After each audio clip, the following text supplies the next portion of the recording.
कि गर्मियों की छुट्टी हो चाहे स्कूल कॉलेज चल रहे हों, बच्चे अक्सर स्कूल से आते ही वीडियो गेम्स खेलना शुरू कर देते हैं। हमारे देश में बहुत बच्चे ऐसे हैं जो वीडियो गेम्स को देखने से पहले उसके विषय में कुछ सोचते नहीं हैं। हमारे देश में अक्सर गेम्स के ऊपर बहुत सारे चुटकुले भी बनते रहते हैं।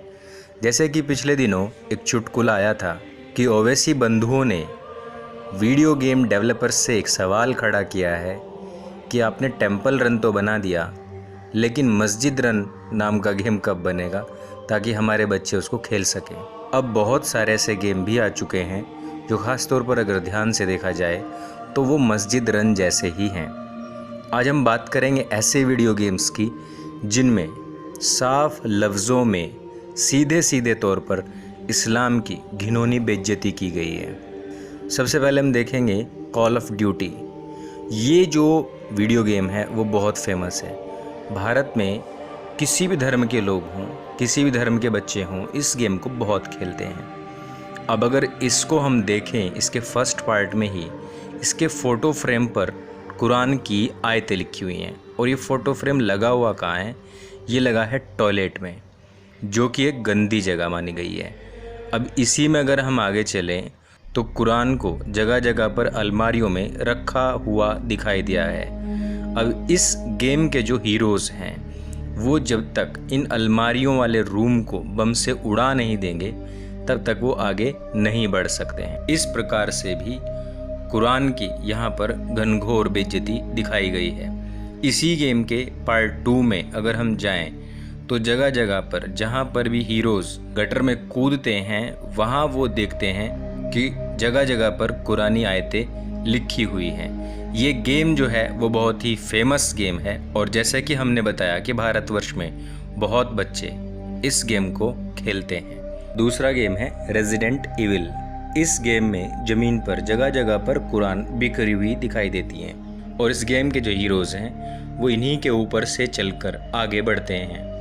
इसी गेम में आगे दिखाया जाता है कि शैतान की जो दुनिया है उसमें घुसने के लिए जो दरवाज़ा बनाया गया है वो हूबहू मस्जिद नबवी के जैसा है। यानी कि मस्जिद का जो दरवाज़ा है वो शैतान की दुनिया में घुसने का रास्ता बताया गया है। अगला गेम जो है वो है प्रिंस ऑफ पर्सिया। इस गेम में जो प्रिंस दिखाया गया है वो इस्लाम या मुसलमानों का राजकुमार दिखाया गया है, जो कि इस गेम में बहुत खून खराबा करता है।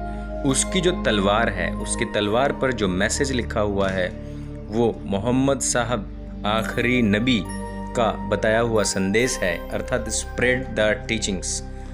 जो शिक्षाएं हमने आपको दी हैं उनको फैलाइए, और वो किसके ज़रिए फैलाइए? तलवार के ज़रिए फैलाइए। इस पूरे गेम में जहाँ भी आप देखेंगे प्रिंस ऑफ पर्सिया वो कर क्या रहा है? वो सिर्फ़ और सिर्फ तलवार का इस्तेमाल कर रहा है और खून खराबा कर रहा है, जिससे कि साफ लफ्ज़ों में ये दिखाने की कोशिश की गई है कि इस्लाम जो है वो तलवार के जोर पर फैला हुआ है। अगले गेम की तरफ चलेंगे, वो है डेविल मे क्राई। जो शैतान है और जो शैतान के पुजारी हैं वो एक टावर के भीतर रहते हैं। ये जो टावर दिखाया गया है और जिस टावर के भीतर ये लोग शैतान की पूजा करते हैं, उस टावर का जो गेट दिखाया गया वो हूबहू काबा के दरवाजे का दिखाया गया। अर्थात जो काबा का दरवाज़ा है वो शैतान की दुनिया में घुसने के लिए मार्ग है।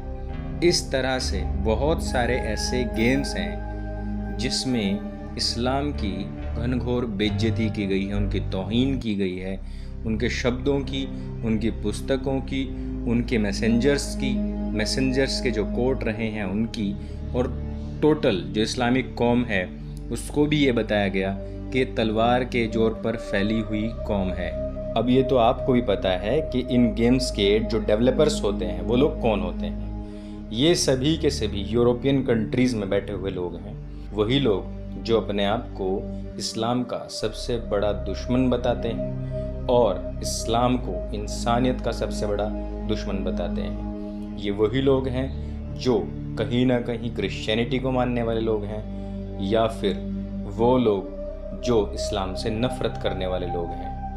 इस्लाम के लोगों को ये समझना चाहिए कि उनको या उनके बच्चों को सॉफ्टली उनके घर में घुसकर, उनके गेम्स में घुसकर कौन लोग हैं जो उनके खुद के धर्म के प्रति नफरत पैदा कर रहे हैं। आपने ये वीडियो देखा, आपका बहुत बहुत धन्यवाद। वीडियो अगर आपको अच्छा लगे तो उसको शेयर करें, चैनल को सब्सक्राइब करें और वीडियो को लाइक करना बिल्कुल भी ना भूलें। धन्यवाद।